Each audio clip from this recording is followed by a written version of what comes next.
A ver, seguimos con circuito RCL. Vamos a ver corrientes en el circuito RCL.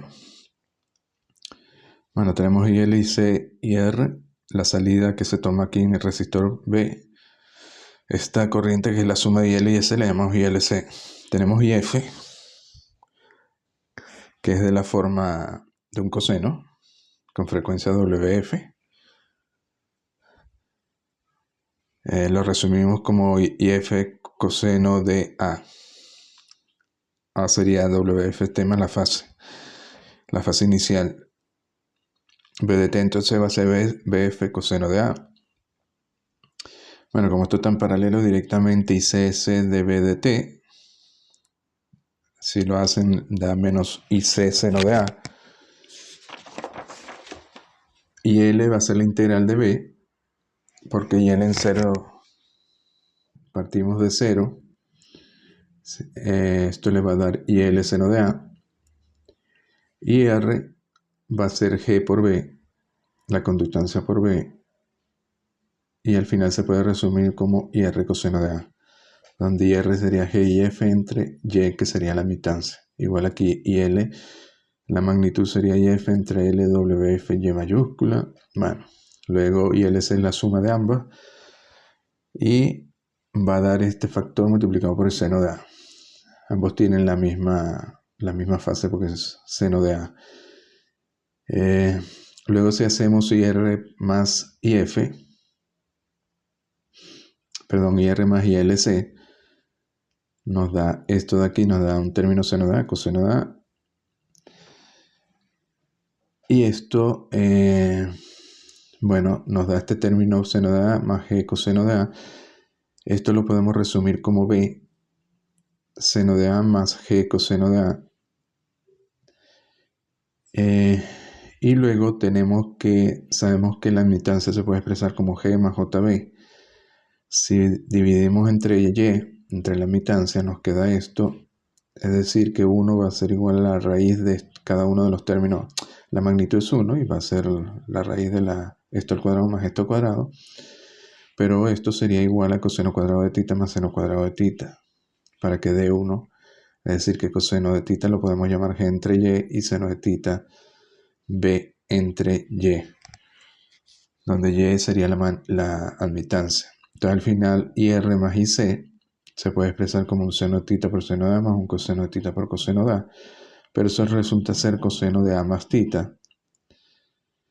Es decir, que se puede expresar como IF coseno de WT más θ más la fase inicial, que la llamamos psi. Y eso es precisamente IR más IC más ILC, perdón. IL más ILC tiene que ser la corriente total que efectivamente da IF coseno. Aquí lo que estamos es verificando que nos dé bien la corriente total, que tiene que ser la corriente de entrada, IF de T. Luego que tenemos en el estado resonante, que sería la respuesta forzada en estado estacionario. Entonces, IL de C, podemos analizar la corriente en el IC. Si hacen ILDC les da IF entre Y por esto, por el seno de A. Sería este término de acá, ILDC. Esto hacen un poco de álgebra y luego lo pueden expresar en función de B y G. Al final les queda de esta forma y pueden meter W0 porque W0 al cuadrado es 1 entre LC y les queda ILC de esta forma. Entonces fíjense que si metemos en función de W0 y WF quedan estas dos restadas. Quiere decir que en resonancia, cuando la respuesta forzada es cercana a la natural, W0, vemos que este término tiende a 0. Es decir, ILC es aproximadamente 0. La suma de ambas corrientes tiene que ser 0. Luego, sabemos que Q se expresa como W0 entre 2 alfa o raíz de C entre L entre G. Podemos verificar el valor pico de IL o IC. Por ejemplo, el valor pico de IL sería IF, bueno, este sería el de IC, sería CWF y F entre Y, que es lo que tenemos aquí. En resonancia WF es aproximadamente a W0. Y esto lo podemos expresar en función de GB para al final obtener de esta forma. Y esto sería Y cuadrado. Bueno, esto sería el término cuadrado, es decir que nos queda de esta forma el valor, la amplitud de la corriente del capacitor, pero resulta que en resonancia sabemos que B es igual a 0, es decir, que la admitancia solamente tiene un término real, que es la conductancia. La admitancia se anula del circuito LC porque tienen ambas igual impedancia, pero de signo contrario. Así que Y es simplemente G. Y al final nos queda que el valor pico lo podemos expresar como IF por Q. Pero resulta que en un circuito sintonizado resonante, Q es grande, quiere decir que la corriente del capacitor y la corriente del inductor pico puede ser muy alta porque es la magnitud de la corriente de entrada multiplicada por Q. Así que sabemos que tanto IC como IL pico pueden ser mucho mayor que la corriente de entrada por un factor Q. Y bueno, y las corrientes en resonancia, habíamos dicho que ILC era aproximadamente 0. Quiere decir que tanto IL y IC tienen en la misma magnitud, pero dirección contraria. Es decir, si esta sube, esta tiene que bajar. Es decir, que se mueve la corriente en un ciclo, se mueve dentro del circuito LC. Fíjense que como esto es 0, este circuito se aísla, esto es lo que sería el circuito tanque, y la corriente simplemente oscila entre el inductor y el capacitor intercambiando la energía, y toda la corriente IF va a la salida a través del resistor. Bueno, vamos a ver aquí lo que sería energía en el circuito RCL. A ver, la energía en el inductor sabemos que es un medio de L por la corriente al cuadrado. Es decir, un medio de L por I sub L al cuadrado seno cuadrado de A. Metemos aquí IL de la ecuación que habíamos obtenido anteriormente. Y seno cuadrado de A se puede expresar como 1 menos coseno de 2A entre 2. Sabemos que la salida va a ser la forma BF coseno de A. Y BF se puede expresar como la magnitud, la amplitud como IF entre el módulo de Y. Recuerda que 1 entre el módulo Y sería el módulo de la impedancia, impedancia por la corriente, es decir, IF sobre esto. Bueno, luego queda hacer un poco de álgebra para cambiar la forma de esto, donde metemos Q, porque Q cuadrado es igual a C entre L entre G cuadrado. Se puede expresar usando W0.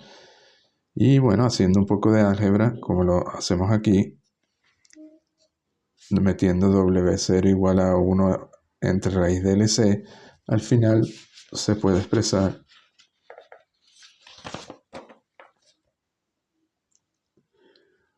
en función de WF y W0 de esta forma, ¿no?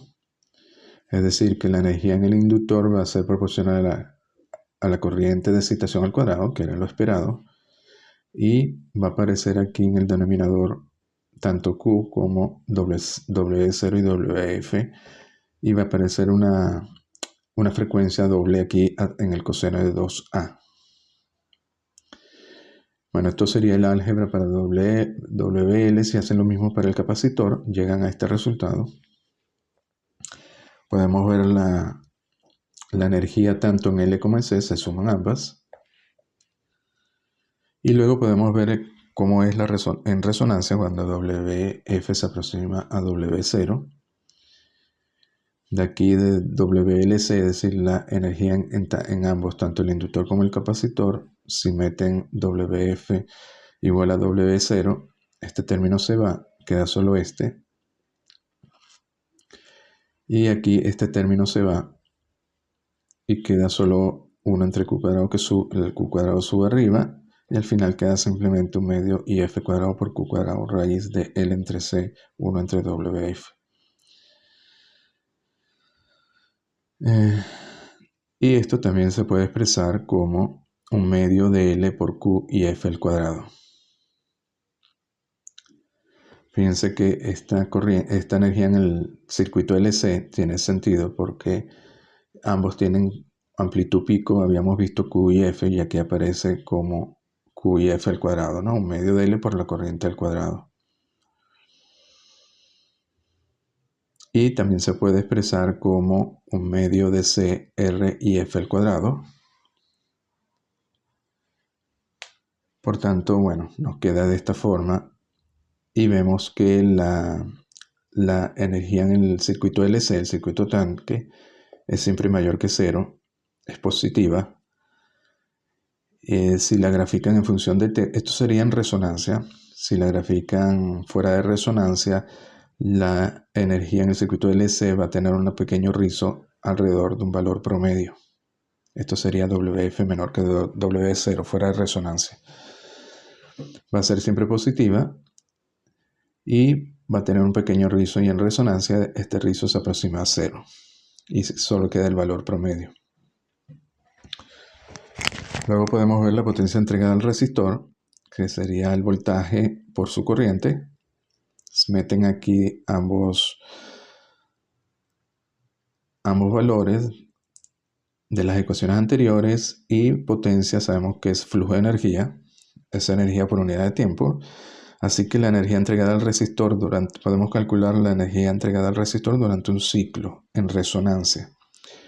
Es decir, si aquí en 13 hacemos W0 aproximadamente WF, simplemente esto se va, queda simplemente un medio de R y F al cuadrado por el promedio de esto, de 1 más coseno 2A, el promedio de coseno de 2A. Esto significa promedio de B por IR, es decir, el promedio de la potencia. El promedio de 2A es 0, así que solo queda el 1. Y nos da efectivamente un flujo de energía positivo, un medio de R y F al cuadrado. Recuerden que en resonancia toda la corriente IF pasa por el resistor, así que bueno, su potencia promedio tiene que ser un medio de la resistencia por la corriente, que es IF al cuadrado, que era lo esperado. Si queremos entonces la energía entregada por ciclo, un ciclo sería 2pi entre W0 en resonancia. Un ciclo sería un periodo, es decir, 2pi entre W0. Entonces, bueno, multiplican esta potencia promedio por el ciclo y les da la energía entregada en un ciclo en joules. Luego podemos usar otra relación que ya la habíamos visto antes. Sería la relación entre la energía almacenada en el tanque, es decir, el circuito LC, y la energía perdida en R.